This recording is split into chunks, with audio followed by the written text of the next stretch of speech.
Good morning, everyone, and welcome to our backyard.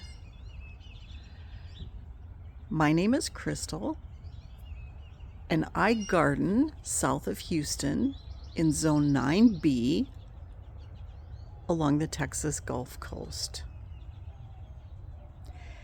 And it is March 1st, and I thought I should come out and show you the ashes of my garden so you can see and follow along with me as I rebuild back up.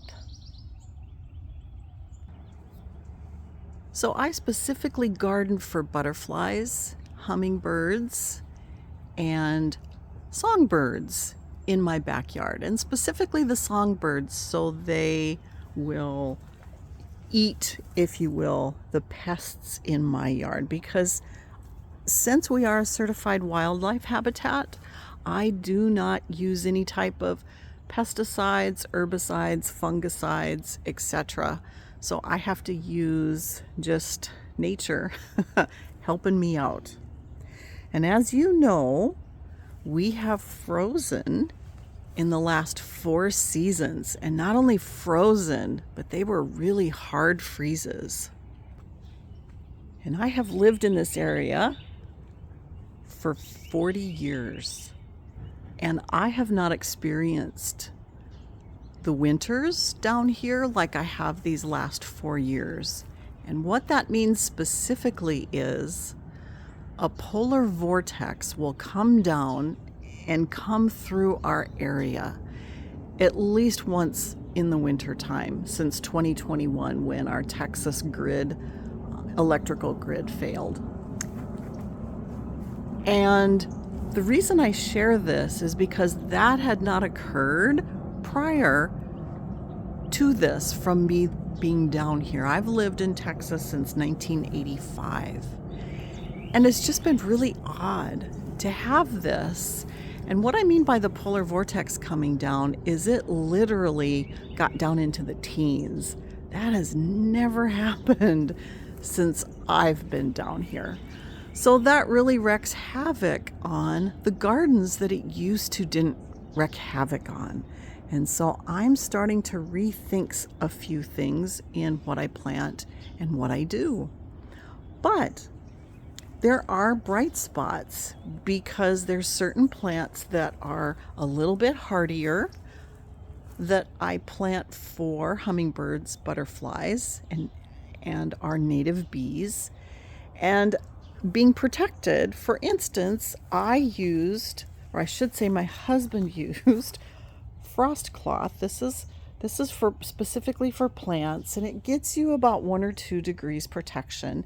And we used multiple layers to protect what you see here, which is salvia, which I'm going to have to cut back now, and lantana, which survived. And I think one of the reasons this survived being protected was because we had a lot of snow. It's the most snow I've seen down here. And it was multiple inches, and it stayed for 4 days, which was really odd. When it snowed here, which has been just occasional, it's not lasted a day. And so this is some unique times, and in these unique times you learn. So I had protected this, what I call my tree bed. I had protected this before last winter when we had the really hard freeze down to 19 degrees. This time I think we got down to 16 degrees, which was weird. But that multiple layers of frost cloth and the snow acted as an insulator, and so it actually protected. So the salvia is a little bit more hardy. You can see over here, this is kufia, and the parts that were touching the frost cloth did not do well, but goodness me, look at this inside. There's a lot of green in there. So this was protected, whereas last year the whole thing just died. So it is, each season is unique, and this has been kind of a bright spot for me. In my center bed, of course, I knew my porterweed was going to die. There was nothing to save it. It's tender. It does not like below 32 degrees. But not all of my Salvia nemorosa, but some of it did survive. So that was also a pleasant surprise. I knew the yarrow would be okay.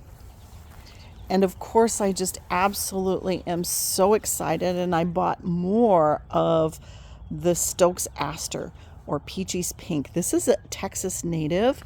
It's native to many states, and it is a wonderful butterfly attractor. So I actually have more that I'm going to be planting in this area to have a nice little stand of Stokes aster.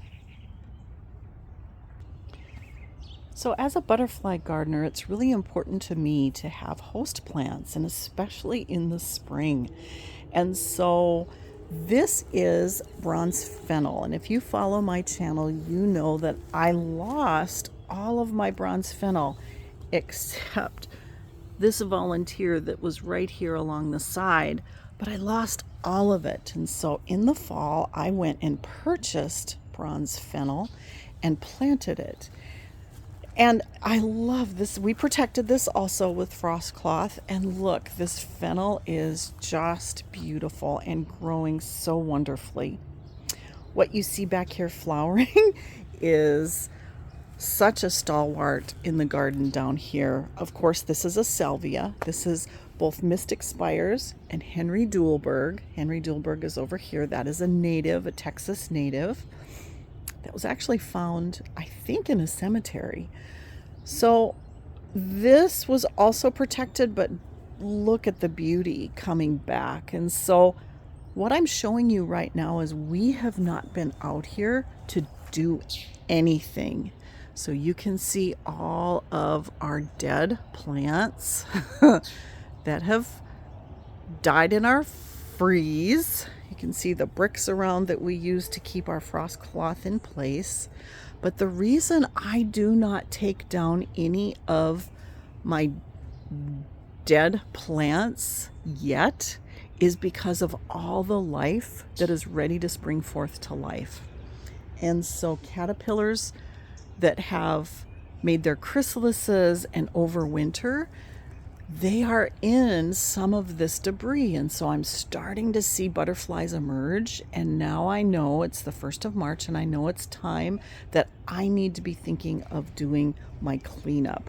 So you're getting to see this before ugliness of what it really looks like in my garden in the spring when there's weeds amongst the non-weeds. So this is another area that I have that is a fantastic host plant to a gorgeous butterfly. It's a black and blue butterfly called the pipevine swallowtail. This is a ground cover, and you can see I purchased another container of it because I have a beautiful stand here of this ground cover. And this is the host to that beautiful pipevine swallowtail caterpillar, which grows into that wonderful butterfly. And having this in my yard has been such a joy because I have this butterfly for so long. And so this is another host plant that I protected, or I should say my husband protected wonderfully in our 2 freezes that we had this winter. You know, life happens, and my father passed away recently, just within the last couple of weeks, and so I have been gone, and my husband has tended to a lot of the duties of our garden, which I'm so appreciative of, and he's done such a wonderful job for me.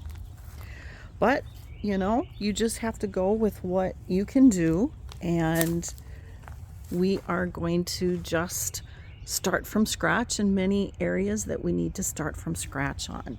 But what I want to show you is I actually and my husband protected this area with leaves and frost cloth, and this is the wonderful Salvia madrensis. that does such a good job for me all fall and winter long until it freeze. And this has the beautiful butter yellow salvia blooms. And look at this. I have such a nice stand of it that is returning. I'm so pleased with this. So of course, with all the death and destruction, I've been showing you some of my high points.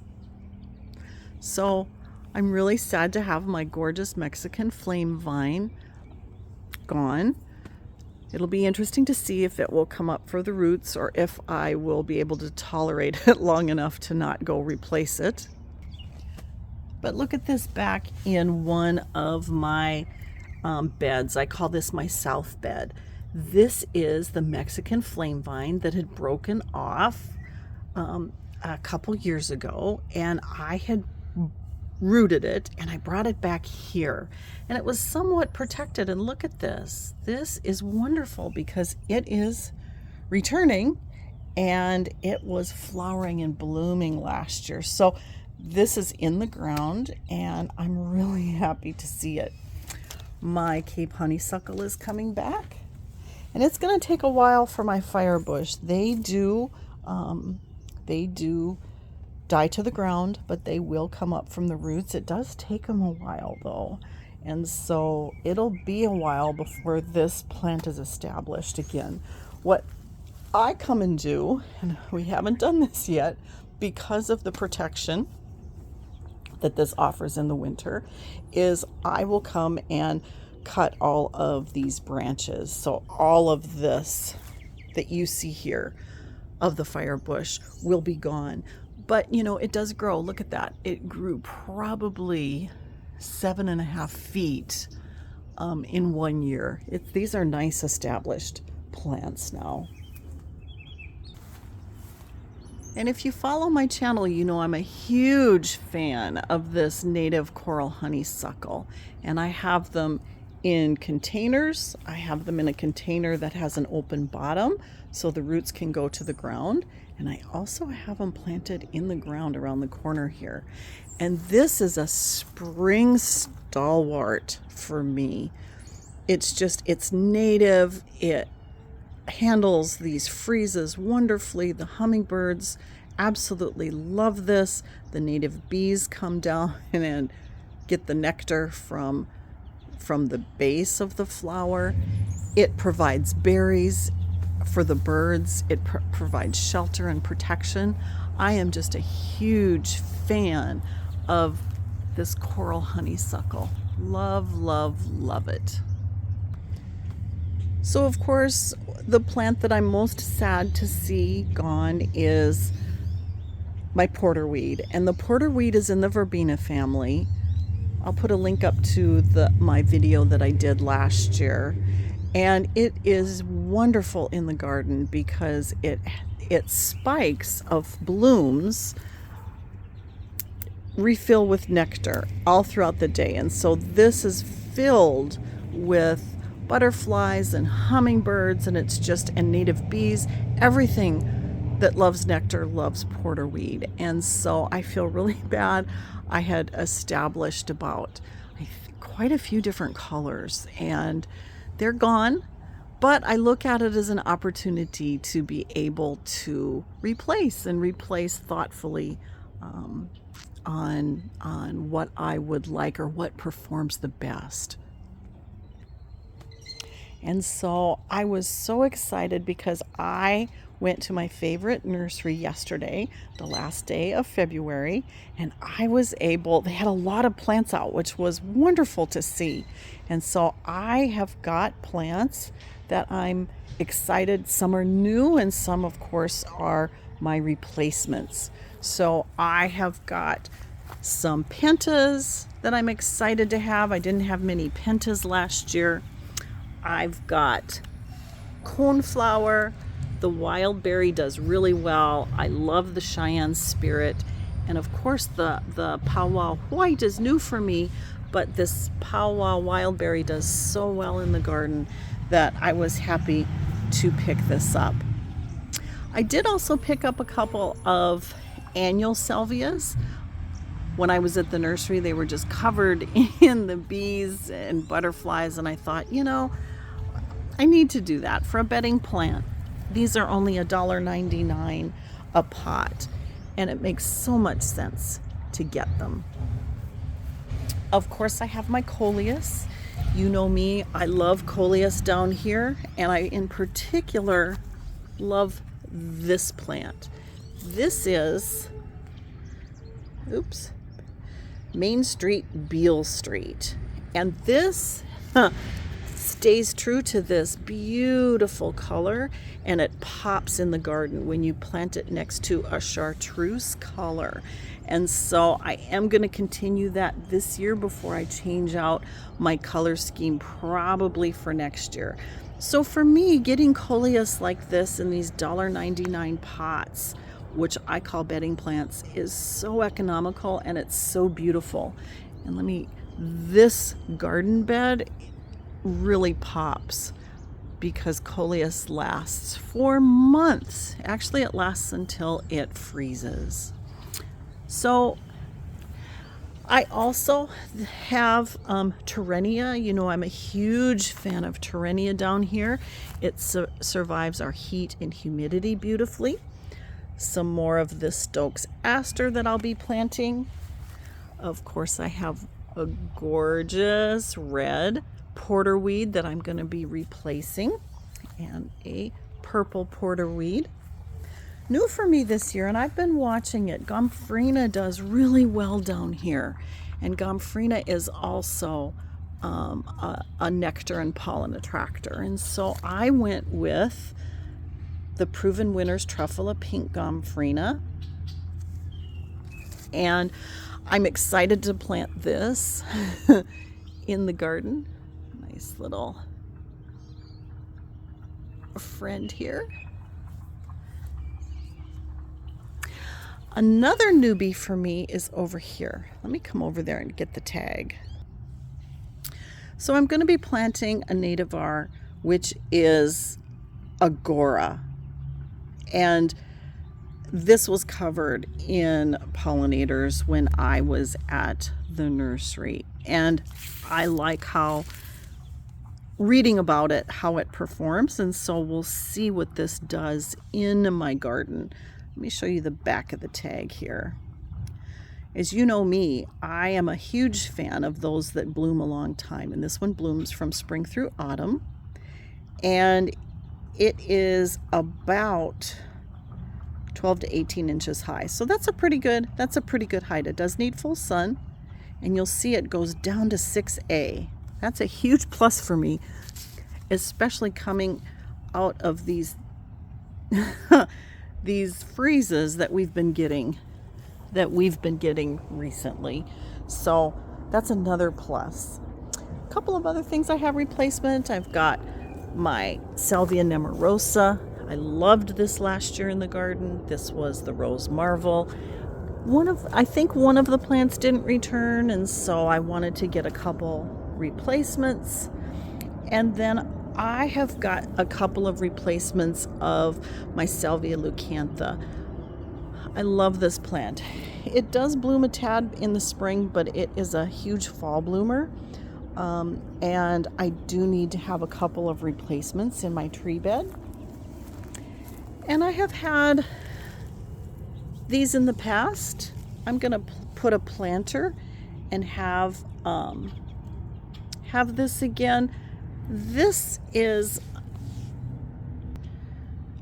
I have had sun patients and I do like them. They're not particularly great for pollinators, but what I do want to use it for is one of my containers that it's kind of a problem spot. And the sun patient will bloom in both sunlight and in shade. So I'm going to be using this with coleus to see what that looks like in one of my containers. So I'm certainly not done purchasing, but this was the first purchase that I got to replace some of my things that I've confirmed that have died. And since it is the beginning of March, I'll be planting some of my seeds because it's getting that time. So I wanted to come out and just share with you this before look because we haven't even pulled up some of the frost cloth.